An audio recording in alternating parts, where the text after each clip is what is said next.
Ես իմ կյանքի վրա հենց խաչ քաշեցի հենց այդտեղ։ Դավիթին առաջարկեցի ձորը թռնենք։ Մեր ձեռքերը կապած էր այդ ժամանակ, ասի, որ ես Բաքու չեմ գնալու։ Էջիս հազարավոր ադրբեջանցիներ են հետևում, եթե ոչ միլիոնավոր։ 2 ամիս ու կես ինձ հավաստիացնում են, որ ես անհետ կորած եմ, որ ոնց ուզեն իմ հետ կվարվեն։ Էլի մալեբա նեղացել էր ինձանից։ Հենց ինձ ուղիղ ասում էին, որ մեր շեֆը, մեր երկրի ղեկավարը, ասենք ցույց տալով քեզանից նեղացել է, որովհետև Քելբաջարում տեսանյութ է սարել։ Ինձ ստիպում էին, որ կորայինք, Ղարաբաղ, Ադրբեջան։ Կինս նույնիսկ դիմել է օգնությամբ այն մարդկանց, ովքեր որ հիմա այնտեղ են, բայց այդ մարդիկ չեն ընդունել կնոջս։ Ի վերջո դուք ում մարդն եք։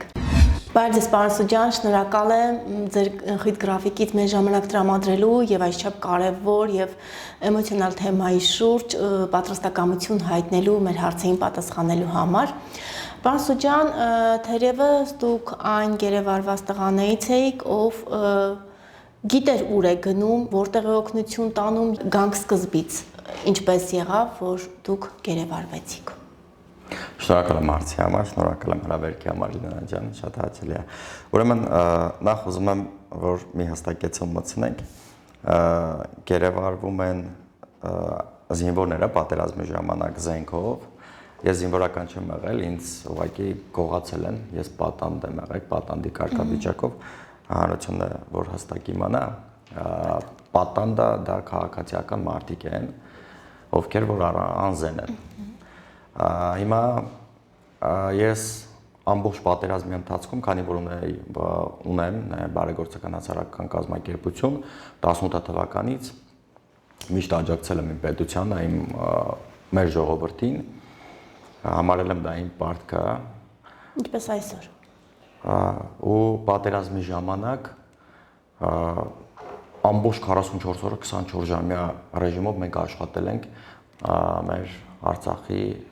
ժողովրդին, մեր հայրենակիցներին օգնելու համար։ Ու այդ ժամանակ ես մտածում էի, միշտ էլ մտածել եմ, իմացել եմ, որ վտանգ լինելու է, որովհետև երբ որ գնում ես պատերազմի դաշտ, օգնելու հատկապես նման իրավիճակում։ Այո, հայրենակիցներին դուրս բերելու, մարդկանց տարանելու, որովհետև ռմբակոծություններ ու ամեն այդ շարժը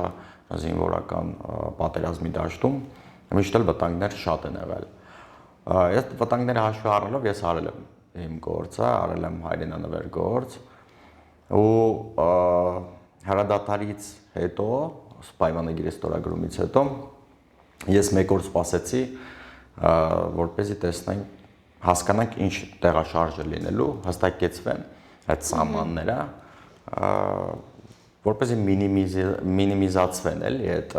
վտանգները։ Ու նոյեմբերի 10-ին արդեն, որ շատ էին զանգերը մեր Ղարաբաղի հայրենակիցների կողմից Արցախի, զանգարում էին, որպեսզի դուրս էին ուզում գալ։ Ես արդեն խոսել էի ավտոբուսների հետ, որպեսզի իջնեմ Ստեփանակերտ ու երբ որ արդեն ամեն ինչ նորմալ լինի, զանգահարեմ, մեքենաները գան։ Նոյեմբերի 11-ին որոշեցի, 10-ի երեկոյան որոշեցի, որ 11-ին պետքա գնամ։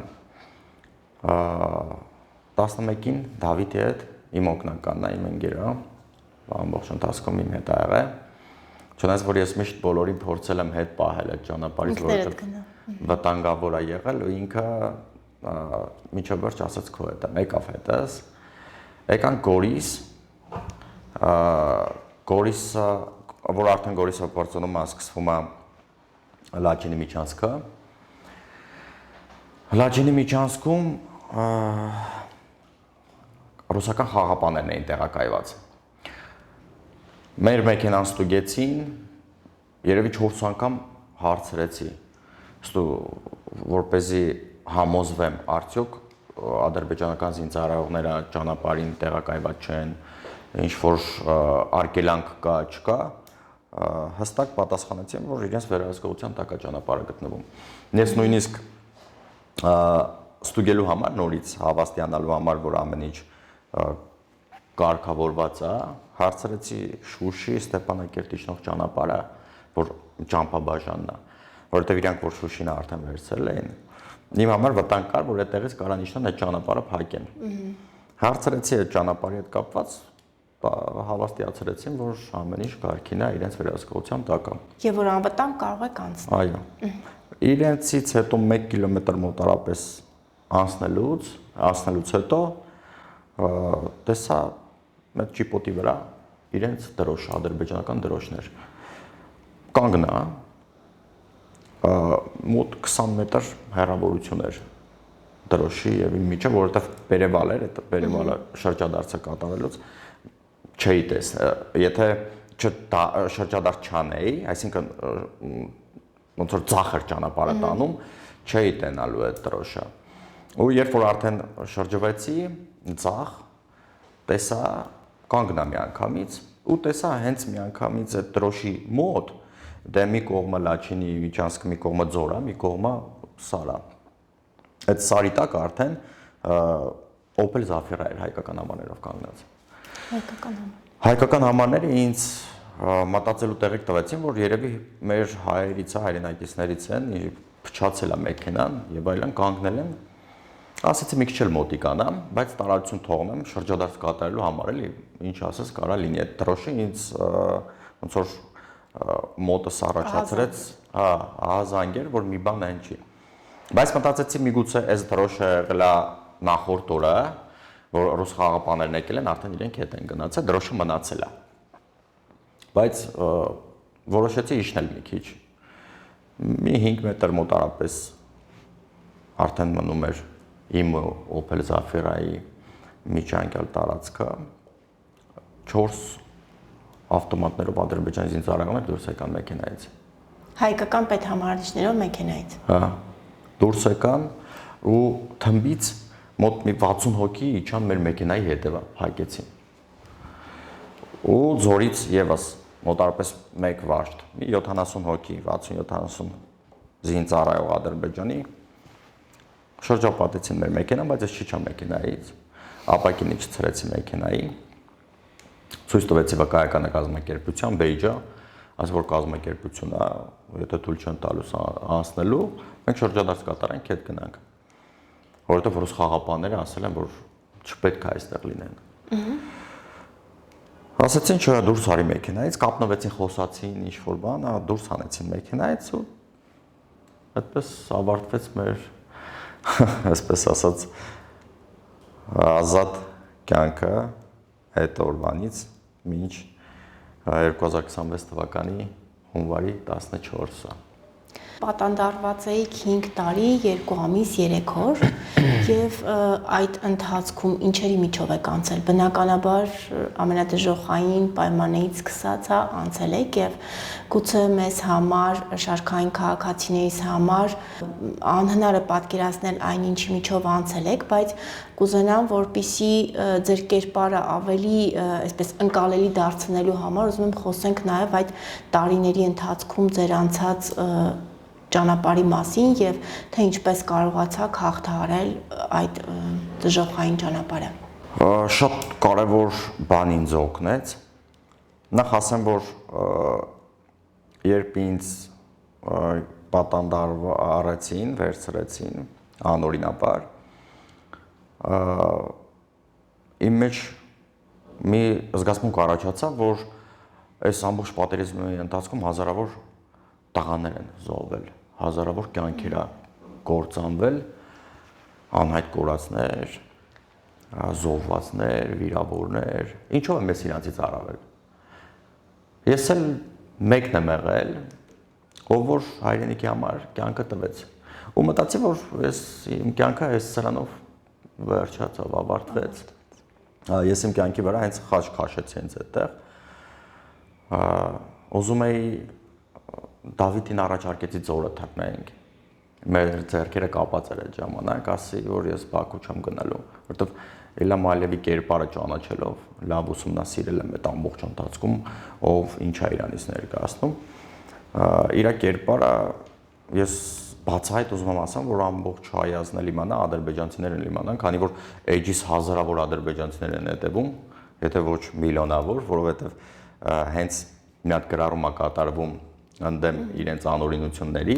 ես չեմ ասում ազգի, Ադրբեջանի ազգին ես չեմ կապնում, ոչ մեկ իրավունք չունի ընդհանուր ազգին բան ասելու։ Ես հենց իրենց կառավարության մասն եմ խոսում։ Միանգամից ոնց որ փորձում են հակահարված տալ, բայց ճիշտը մնում է ճիշտ, չեն կարող իրանք ինձ հակահարված տան ոչ մի կերպ։ Ուղղակի դա իրենց Ալիևի, այսպես ասած, բնավորությունն է, էլի, ասում է իրանք այն որ հակադարձում են հարձակման միջոցով, ասում է, եթե նույնիսկ ճիշտ են, դիմացինը ճիշտ է, դու ավելի բարձր պետք է բղավես, գոռաս, որ իրանք ճիշտը դու ճնշես, էլի։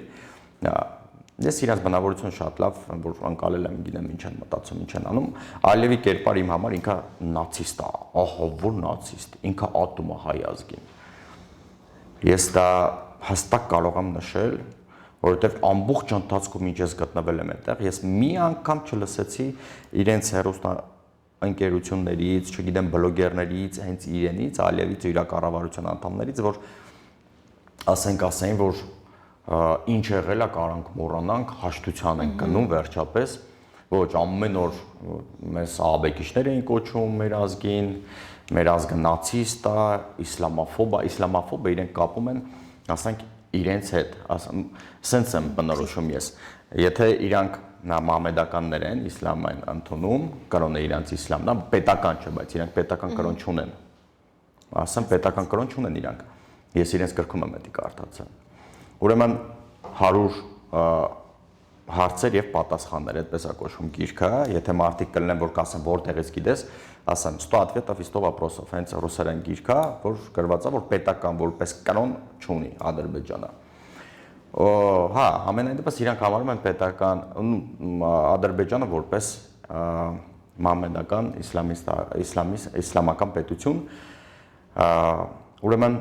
իրանք ասում են իսլամաֆոբ մեզ, այսինքն, եթե մենք Ադրբեջանի կառավարությանը չենք սիրում, իրենց գործողություններին տալիս ենք պատասխան, իսլամը Ադրբեջանից է դուրս եկել, որ մենք իրան չսիրելով դառնում ենք իսլամաֆոբ։ Մենք ունենք Իրանի հետ շատ բարեկամական ու շատ լավ հարաբերություններ, մեր բարեկամ պետությունն է, ու բոլոր պետությունների հետ կապ չունի իսլամը, քրիստոնյա, մենք չենք տարանջատում, կրոնական հայացքներ չունենք։ Համենայն դեպս, դա Իլհամ Ալիևի կառավարության հոխորտանքն է մեր դեմ։ Իսկ ինչ մնում է նրան, թե ոնց եմ ես դիմացել ամբողջ ընթացքում, իմ հայրենասիրությունն է ինձ պահել։ Ես չեմ հանձնվել ու մտածել եմ, որ երբ արդեն ինձ դատեցին, ես պետք է ամեն ինչ անեմ, դուրս գամ,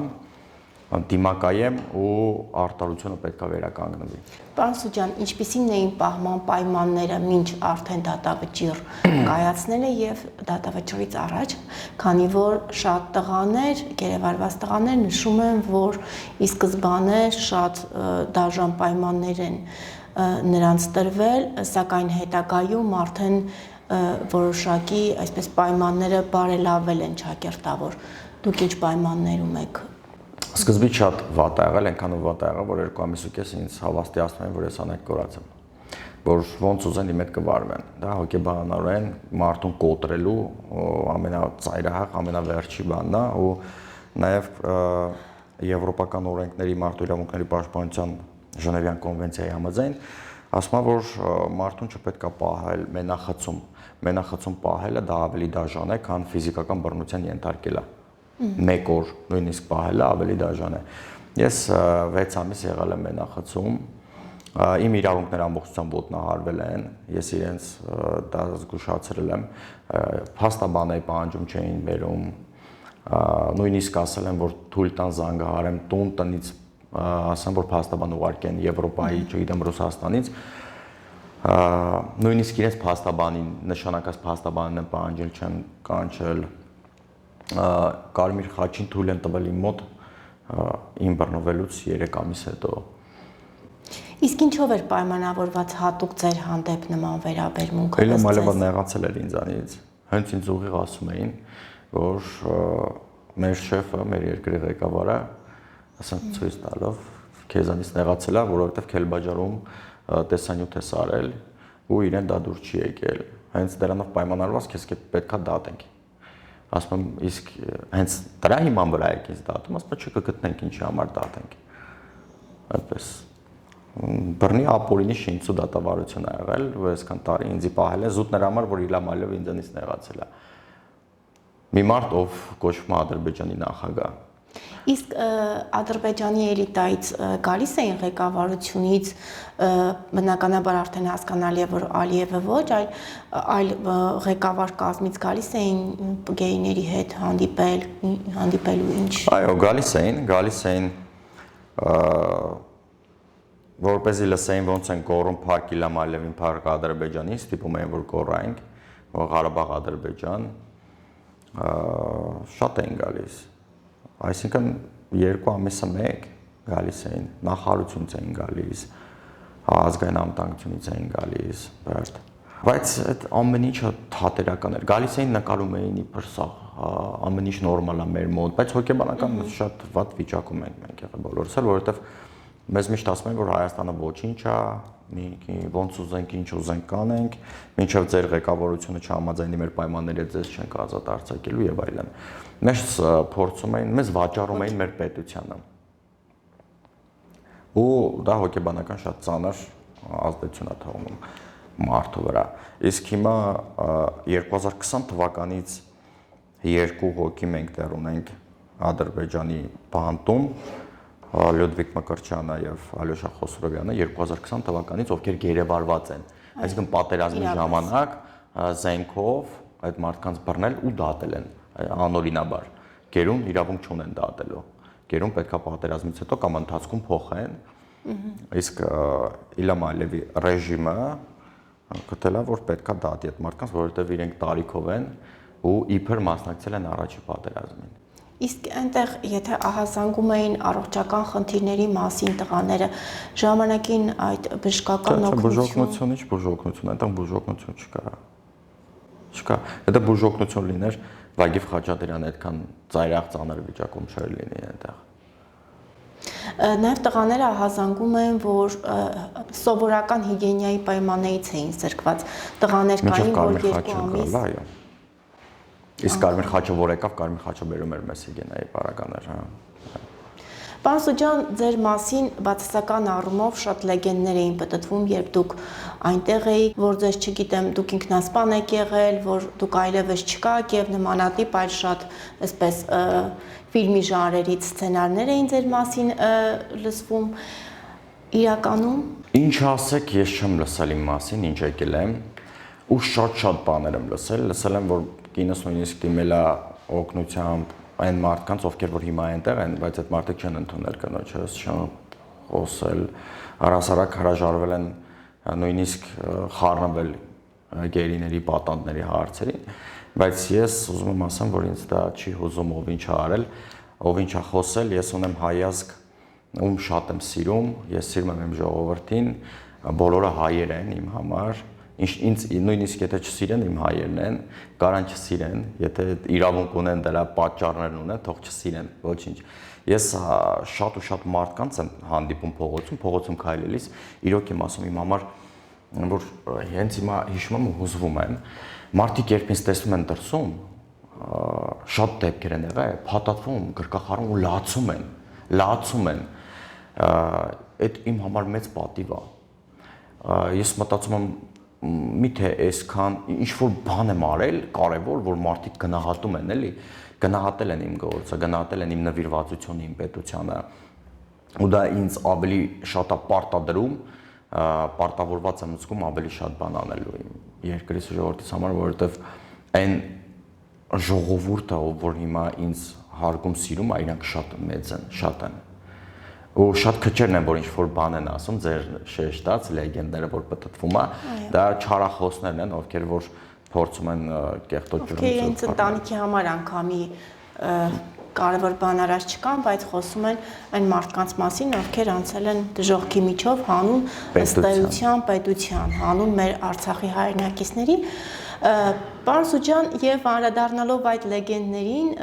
ձեր վերադարձից հետո եւս այդ այսպես ասած ճակերտավոր լեգենդները շարունակվում են, նշում են, որ պատահական չէ, որ իշխանությունները հենց ձեզ բերեցին, որ դուք իշխանության մարդն եք, անգամ եղան հրապարակումներ, որ դուք գուցե հայտնվեք քաղաքացիական պայմանագիր կուսակցության падգամավորի թեք այդ ցուցակում, հա, ազգային ժողովի ընտրությունների, ինչ կասեք այս մասով, ի վերջո դուք ում մարդն եք։ Իլոնա ջան, ինչ տեղի ունեցավ։ Այն ինչ խոսում էին Իրականության հետ բնականաբար չառերեսվեցին։ Այո, ես ոչ նույնիսկ կուսակցական չեմ, քաղաքացիական պայմանագիր կուսակցությանը չեմ, կուսակցության մեջ չեմ։ Ես ուզում եմ ասեմ, որ 2018 թվականից այո, ես աջակցել եմ Նիկոլ Փաշինյանին իր գաղափարախոսությանը։ Հիմա էլ որ ուղիղ ասեմ, Նիկոլ Փաշինյանը շատ ավելի մեծ գործեր արել մեր երկրի համար, քան որևէ մի քաղաքական գործիչ այս ամբողջ ընթացքում։ Ես տեսնում եմ բարեկարգ, չգիտեմ, փողոցներ, նույնիսկ մարզերում բարեկարգված փողոցներ, ճանապարհներ, դպրոցներ, մանկապարտեզներ, որ երբեք ես տեսա չկայի։ Իմ դպրոցը, Արթիկում, որ ես սովորել եմ, երկրորդ միջնակարգ դպրոցը քանդված վիճակում էր ու հիմա այդ դպրոցը հիմքից վերակառուցվում է նոր դպրոց։ Ու ես ուղղակի չեմ կարող չնկատեմ այդ ամեն լավը։ Ես չեմ կարող նկատեմ, որ մարդիկ հիմա այնքան ազատ են խոսում, որ կորցրել են կոռեկտության ու մարդկայնության իրենց, չգիտեմ, գաղափարային մարդ լինելու շնորհը։ Ու ինչ ասեք խոսում են, ազատ խոսում են, ու ոչ մեկ բռնության չի ենթարկվում։ Պարոն Սուջան, դուք երբ վերադարձաք ձեր առաջին տեսաուղերձում նշել էիք, որ մի օր անպայման առիթ կլինի պատմելու, թե ինչ մեծ ջանքեր է գործադրել Հայաստանի Հանրապետության իշխանությունը, որպեսզի դուք վերադառնաք, գուցե այսօր այդ առիթը օգտագործենք։ Այո, ես ասեմ, որ ի սկզբանե Իլհամ Ալիևը չի ուզեցել ինձ տալու։ Միշտ ասել եմ, որ ես չեմ տալու, ու ես հիմնավոր փաստերով իմացել եմ, որ մի քանի անգամ հանդիպման ժամանակ Նիկոլ Փաշինյանը Իլհամ Ալիևից ինձ խնդրել է։ Ինչի համար, որովհետև նախ ես եղել եմ քաղաքացիական, միակն եմ եղել այնտեղ քաղաքացիական բոլորի մեջ, որ դեռևս մնացել եմ այնտեղ ու դատապարտվել եմ 15 տարվա ազատազրկման ու ունեցել է վրեժ ինձանից Իլհամ Ալիևը։ Դրա համար փորձել է մեր երկրի ղեկավարը ինձ այնտեղից դուրս բերել ամեն գնով։ Ես չեմ ասում ամեն գնով, ես կարամ ափսոս, որ այդ նամակը ես չբերեցի իմ հետ, ես նամակում Կարմիր խաչի միջոցով որ տուն եմ ուղարկել, ես գրել եմ, որ կնոջս գրել եմ փոխանցիր հոպարին, այդ մեր գաղտնաբարն ա եղել, որ չիմանանում մասնախոսքը, մեր վարչապետին է վերաբերում, որ իմ դիմաց ոչինչ չզիջի, ոչ մի բան չտա։ Ինչքան պետք է ես կմնամ, բայց ոչ մի զիջում չի լինելու։ Իրանք պետք է ինձ ազատ արձակեն, որովհետև անարտարացի են վարվել իմ հետ։ Այդ նամակը ես կհրապարակեմ։ Ես խոստանում եմ հիմա, որ այդ նամակը ես հրապարակելու եմ, ու մի անգամ չէ, մի քանի անգամ եմ ես գրել այդպիսի նամակ։ Այսինքն ես պատրաստ եմ եղել ինքնազոհության անուն նրա, որ իմ պետությունը հանկարծ ոչ մի բան չզիջի իմ համար։ Այդ մեկ, երկրորդը, ուրեմն նաև Ալեն Սիմոնյանը բոլոր տեղերում, բոլոր հարթակներում ամեն կերպ իմ հարցը առաջ քաշել, ներկայացրել է միջազգային հանրությանը, ղեկավարությանը, որ ես ուղղակի պատանդ եմ այնտեղ, որ իմ կյանքին միգուցե եւ վտանգ սպառնա, որովհետեւ տրամադրված են իմ դեմ իշխանությունները Ադրբեջանը։ Վտանգները անդադ ձեզ հետևում էին։ Իհարկե, եթե չլիներ Կարմիր խաչը, միգուցե ինչ ուզես անեին իմ հետ, որովհետև իմ բռնված սկզբի բռնված ժամանակահատվածում, որ ինձ ասում էին անետ կորացես, այդ ժամանակ ասում էին մենք սպասում ենք, որ քո մասին նկար չհրապարակվի, որ մեր զինվորները քեզ բռնել են։ Ու հրապարակվեց նկար, որ ինձ բռնել են։ Եթե չլիներ դա, ես շնորհակալ եմ այդ զինվորին, որ ինձ նկարել էր։ Եթե չլիներ, ես հիմա այստեղ մտած չէի լինի։ Ու մեր ղեկավարությունը ամեն ինչ արել է, որ ես վերադառնամ։ Ամեն ինչ անել է դիվանագիտորեն եմ ասում, որ բոլոր հարթակներում իմ մասին խոսվել է, բարձրաձայնվել է, պահանջել են ինձ, որովհետև ես եղել եմ այն մարդկանցից, որ անօրինաբար, բոլորն են անօրինաբար դատվել, բայց ես քաղաքացի եմ եղել ու վրեժ խնդիր ա ուզեցել լինի Իլհամ Ալիևը։ Դրա համար էլ փորձել են ինձ այդտեղից անել։ Ու ես չեմ կարա այդքանը ուրանամ, ասեմ, որ չի եղել, չի օգնել, չի արել իմ կառավարությունից դուրս բերելու համար ոչինչ։ Պարոն Սուջան, ես գիտեմ, որ դուք նաև մի քանի ամիս անցկացրել եք բանտային պայմաններում Արցախի նախագահ Արայիկ Հարությունյանի հետ եք, հա, ձեր խուցը կիսել, ինչ զրույցներ եք ունեցել, ինչեր պատմում։ Նախ ասեմ, որ Արայիկ Հարությունյանին Ղարաբաղում էլ Արցախ գնալուց մի քանի անգամ եղել է, որ մենք փորձել ենք իրար հանդիպել, բայց չի ստացվել։ Կյանքը տարավ հասցրեց մեզ այնտեղ Բաքվում ու մենք իրար տեսանք։ Շատ ուրախացել էր, որ ինձ տեսավ։ Բնականաբար ես էլ իմ համար շատ հաճելի է իրան տեսնել, բայց ոչ այնտեղ։ Ինձ հաճելի չէր, որ ես իրան այնտեղ տեսա։ Մարդիկ շատ են, ես լսում եմ, որ քարկոծում իր անձը, բայց ուզում եմ ասեմ, որ իր այնտեղ գտնվելը փրկել է 400 հոգու կյանք, որովհետև ցուցակով ես մեր Արցախի Հանրապետության որոշ քաղաքացիների հետ եմ խոսել, Արցախի քաղաքացիների, մեր հայրենակիցների հետ, ու այն ցուցակը, որ Ադրբեջանը հրապարակել էր, որ եթե չհանձնվեն Արայիկ, Բակո Սահակյանը, Դավիթ Իշխանյան, Արկադի Ղուկասյան եւ այլն իրանք չհանձնվեն, 400 հոգու տանելու են Ադրբեջան, ու այդ ցուցակի մեջ մարդիկ եղել են, ում հետ անձամբ ես վերադառնալուց հետո շփվել եմ, ու իրանք տեսել են իրենց անունները այդ ցուցակում։ Ու ասում են մենք շնորհակալ ենք, որ այդքան տաղամարդկություն ունեցան մեր քաղաքական ղեկավարները Արցախի, գնացին հանձնվեցին, հանուն մեզ, որ այդ 400 հոգին չգնա այնտեղ։ Իսկ կան հայտնի մարդիկ այդ ցուցակում։ Այդ 400 հոգի, 400 հոգին հետ է եկել, Հայաստան է վերադարձել։ Չէ, ում որ պահանջում էին ըստ էության ադրբեջանցիները, իրենք ցուցակում եղել են, որ իրենց տանելու են Բաքու, բռնելու են։ Ու այդ մարդկանց հետ, որոշների հետ ես անձամբ խոսել եմ։ Նկատի ունեմ, պարոն Սուջան, այդ 400 հոգանոց ցուցակում կան արցախյան էլիտայի մաս կազմող հայտնի անձինք, որոնց ըստ էության փրկելով զոհաբերվեցին արցախյան ղեկավարները։ Էլիտայի մասին չեմ կարող ասեմ, որովհետև ես ցուցակը չեմ տեսել, բայց այն մարդիկ, ովքեր որ որ ես հանդիպել եմ, ոնց որ ոչ թե հենց առանձնահատուկ կերպով, որ իմացել եմ ինքը ցուցակում, այլ պատահական կերպով եմ խոսել, ու ինքը ասել է, որ այդ ցուցակի մեջ ինքը իր անունը տեսել է։ Ես այդպես եմ տեսել, բայց էլիտայի մասին չեմ կարող ասեմ ովքեր են եղել, ովքեր չեն եղել, այն որ պետք է իրանք հանձնվեին այդ 400-ի դիմաց, Արայիկ Հարությունյանն ինձ ասեց, ու ես էլ այստեղ եկել ճշտել եմ այդ ցուցակների հարցը, ու այդ իրականությանը համապատասխանում է։ Ինչ զրույցներ եք ունենում դուք հիմնականում։ Խոսում ենք առօրյայից, որ ասում էր չէի պատկերացնում, որ այսքան դաժան է, ոնց ես այսքան ժամանակ դիմացել, հալալա քեզ, ասում է, որ նույնիսկ ինքը ոնց որ մեր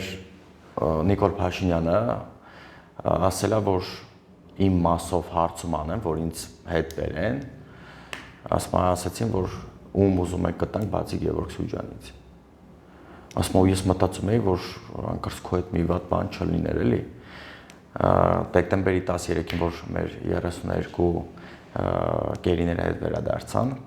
ասում եմ, մտածում էի, որ դու իրանց մեջ ես, բայց որ սենց պատահական հանդիպեցինք, ասում եմ, ուրախ եմ, որ տեսա քեզ, բայց ուրախ չեմ, որ ստեղ տեսա, էլի։ Իմ տպավորությունը ես չեմ կարող իր մասին վատ բան ասեմ։ Իսկ նրա հանդեպ հատուկ վերաբերմունք կար նրա եւ մյուսների առհասարակ։ Չէ, բոլորին միատեսակ են վերաբերվել, վերաբերմունքի պահով Արայիկ Հարությունյանի ներկայացրած վերաբերմունքը նորմալ են վերաբերվել, ինչ որ բռնություն չի եղել, զուտ Արայիկ Հարությունյանի խոսքերն եմ ասում, բռնություն չի եղել, փաստաբաններ ուներ Արայիկ Հարությունյանը, որ այցելում էին ամեն շաբաթ, այդպես։ Իսկ մյուս նախագահներին առիթ եղել է հանդիպելու։ Ոչ մեկը էլ չեմ տեսել, Արայիկ Հարությունյանն եմ տեսել։ Իսկ Արայիկ Հարությունյանը հավատում էր, որ կվերադառնա, թե այլևս հույս չուներ, որ ինքը մի օր կվերադառնա։ Ես հավատում եմ, որ բոլորն էլ վերադառնալու են, ես վստահ եմ դրան, որովհետև մենք ամեն ինչ անելու ենք, մեր կառավարությունը նախ քայլեր ձեռնարկում է դա պահով, որ չեն խոսում,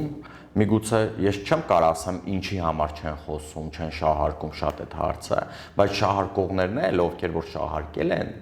իրենք ոչ մի բան չեն արել, իրենք շահարկել են զուտ քաղաքական դիվիդենդ հավաքելու համար։ Ես այդ մասին խոսել եմ ու այս վերջում որ հայտարարություններ տարածվեց իբր 11 մեր գերեվարվածներից հետ են վերադառնալու, ես չգիտեմ որտեղից այդ տեղեկությունը, բայց ամենայն դեպս եթե ճիշտ լիներ այդ տեղեկությունը կամ եթե այդպիսի բան կա,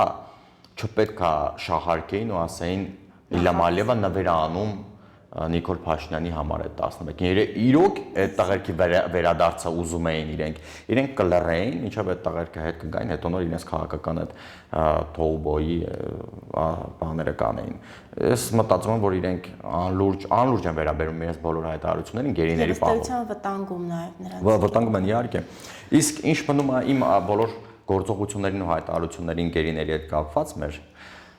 ես գերիների եւ պատանդների Ես կարամ ասեմ, որ ես գիտեմ ինչի համար եմ անում, ինչ եմ անում, նաև քայլեր են ձեռնարկվում մեր Ամերիկայի իրավաբանների խորհրդի անդամների հետ եմ հանդիպել խոսել, եկել էին Հայաստան, հայցեր են ուղարկել, որ պետք է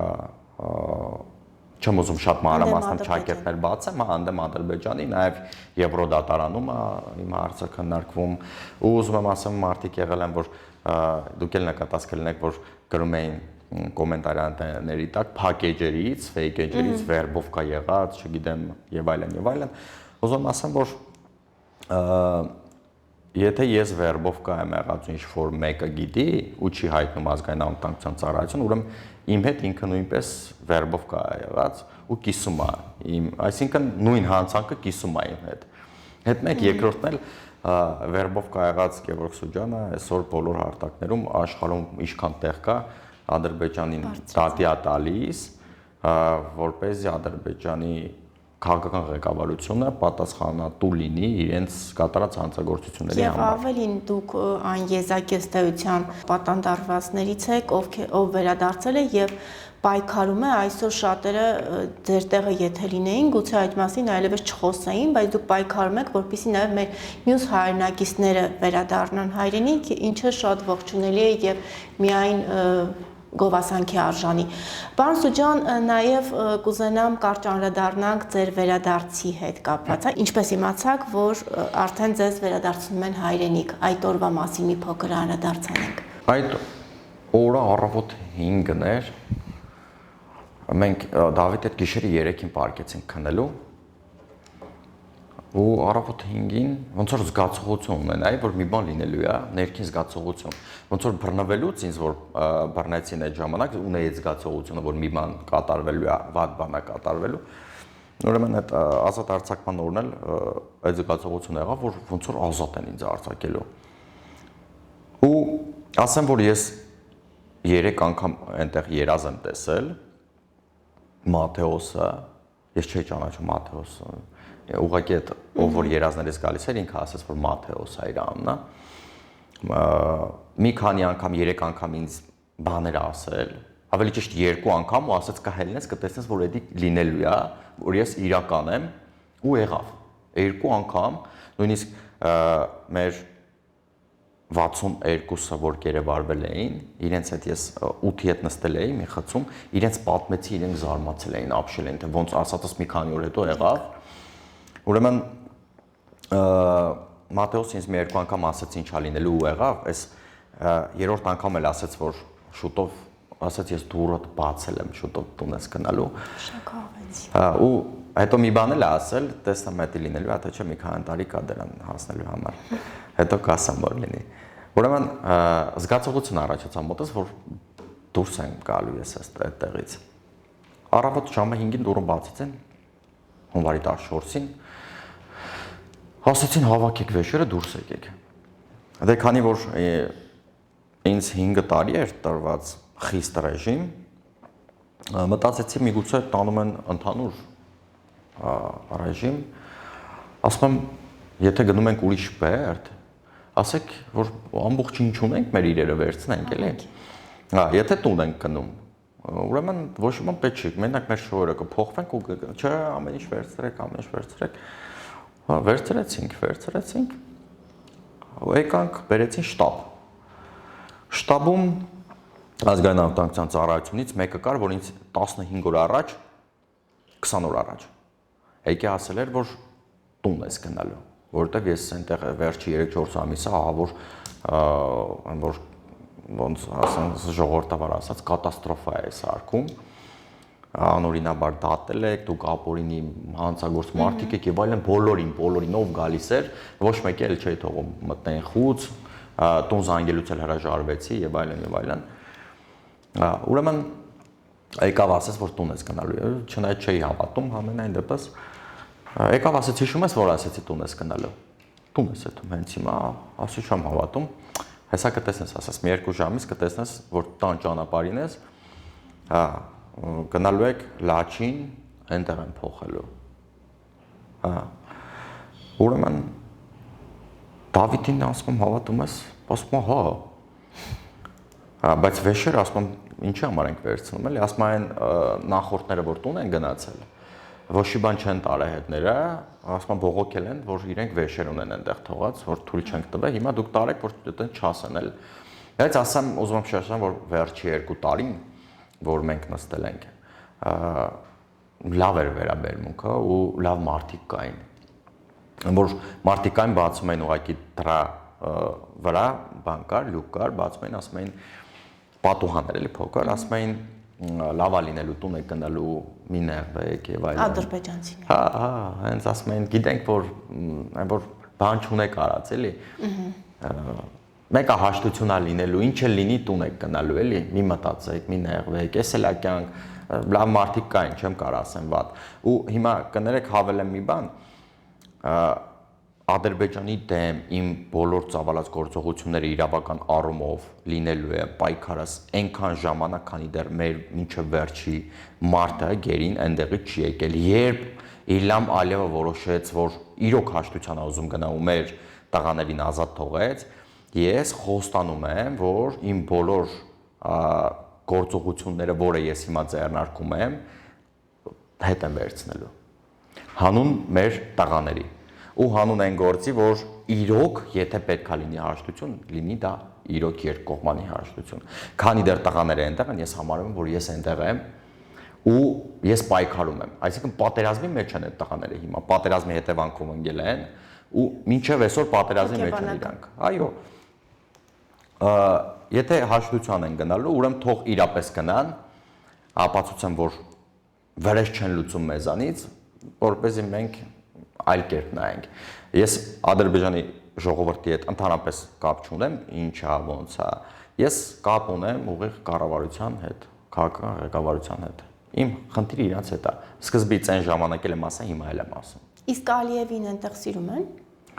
Շատերը չեն սիրում։ Նույնիսկ ես ասեմ, ինձ որ բռնել էին, նոր էին բռնել, մարդիկ կային, որ հենց այդ ասում էին դու Իլհամ Ալիևին նեղացրել ես, բան ես ասել, ասում էի տենց սիրում եք Սաղաթ, սենց էին անում, մարդը կար գալի ասում էր, այսինքն տղա ես, ասելը տեսնեմ ոնց է իր ասում, մի հատ էլ ասա էլի, լուրջ եմ ասում, երթվում եմ, մարդիկ կային գալի ասում էին ասա, մի հատ էլ ասա լսենք էլի ոնց է իր ասում։ Իրանից վախենում են, բայց իրան ատում են, իրոք եմ ասում, իրան չեն սիրում։ Իրանից վախենում են։ Պարոն Սոջան, ինչ բերեցիք ձեզ հետ Հայաստան-ադրբեջանական խցից։ Ոչ մի բան։ Հենց անցել եմ Լաչինի այդ Հակարի կամուրջը, ինչ որ հետս բերել էի, չէի ուզում բերեի, ասեցին տար։ Հենց այնտեղ գցել եմ աղբանոցը, Հակի շորերն էլ տուն եմ վերադարձել, փոխվել եմ միանգամից գցել եմ աղբանոցը, որ ոչ մի բան չլինի այնտեղից։ Ինչի, որովհետև այդ ամեն ինձ հիշեցնելու էր այդ տարիները, որ անտեղի ես կորցրեցի Իլհամ Ալիևի քմահաճույքի պատճառով։ Ու Իլհամ Ալիևի քմահաճույքի պատճառով հիմա մեր հայրենակիցները այնտեղ են։ Եվ ամփոփելով մեր զրույցը այսօր բացի այդ իրավական գործընթացներից, որոնք որ ծավալել եք հանուն Բաքվի բանտում գտնվող մեր հայրենակիցների, հանուն ի վերջո ձեր խախտված իրավունքների վերացման, ինչով եք զբաղվում այսօր եւ արդյոք հավատում եք, որ Հայաստանի եւ Ադրբեջանի միջև կլինի իրապես խաղաղություն։ Այն խաղաղությունը, որի մասին բնականաբար ցանկացած գիտակից մարդ ուզում է, որ խաղաղություն լինի, բայց արդյոք կլինի։ Դուք ինքներդ ձեր մաշկի վրա եք զգացել ադրբեջանական, այսպես ասած, մահակը, եւ այդ ամենը հաշվի առնելով այսօր հավատում եք իրական խաղաղությանը։ Իրական խաղաղություն կլինի այն դեպքում, երբ Իլհամ Ալիևը չլինի ել երկրի ղեկավար։ Քանի կա Իլհամ Ալիևը, ինքը ես շեշտեցի, ինքը շատ նացիստ է, ինքը սիրում է պամպագորգոր հոխորտանքներ, խաղաղությունը բոլորիս է պետք։ Խաղաղությունը պետք է, որովհետև ես դեմ եմ ցանկացած տեսակի բռնության, մահվան, ես տեսել եմ այդ ամենը իմ աչքերով ամբողջ պատերազմի ընթացքում մահացած երիտասարդ տղաներ, կորզված կյանքեր։ Ես չեմ ուզում պատերազմ լինի։ Ես ուզում եմ հաշտություն լինի, ու այդ հաշտությունը լինի իրական։ Այսինքն այսօրվա Ադրբեջանի քաղաքական ղեկավարության աշխատանքները իմ մոտ կասկած են առաջացնում, որ իրենց միտումները հենց իրականն են։ Ես կասկածում եմ շատ խիստ։ Համենայն դեպս մենք միտված ենք խաղաղության, մեր կառավարությունը միտված է խաղաղության, իրենց ժողովուրդն էլ է ուզում։ Ուղղակի ես շատ լավ եմ, որ ես գիտեմ, թե ոնց է այնտեղ տեղի ունենում քաղաքական գործընթացը։ Այնտեղ բոլոր իրենց բլոգերները, բոլոր լրատվական դաշտը ամբողջությամբ կառավարվում է մեկ մարդու կողմից։ Իլհամ Ալիևի իրանց կառավարության կողմից։ Ու ոչ մեկ չկա այտենց մի հատ ադրբեջանցի, որ կարողանա այնտեղ գտնվող ադրբեջանցի կարողանա հանկարծ մի չնչին 0.1%-ով հակասի Իլհամ Ալիևի գաղափարախոսությանը։ Չկա այտենց մեկը։ Ովքեր էլ կան, բանտերում են։ Բանտերում։ Էլի եմ ասում, Իլհամ Ալիևը կարա ինձ մի փոքր համոզել, ինձ մի փոքր, չի պարտավոր ինձ համոզելու, ուղղակի իմ մեջ մի փոքր համոզմունք կլինի, եթե մեր բոլոր հայրենակիցներին ազատ թողան։ Եվ ձեր գործունեության մասին ներկայիս։ Իմ գործունեության մասին մենք հիմա ընտանեկան բիզնեսով ենք զբաղվում, Փառք Աստծո լավ է մեր գործերը, կամաց ավելի է լավանում, ինչ էլ անենք, անելու ենք մեր պետության համար։ Ես չեմ ուզում իմ երկրից գնամ,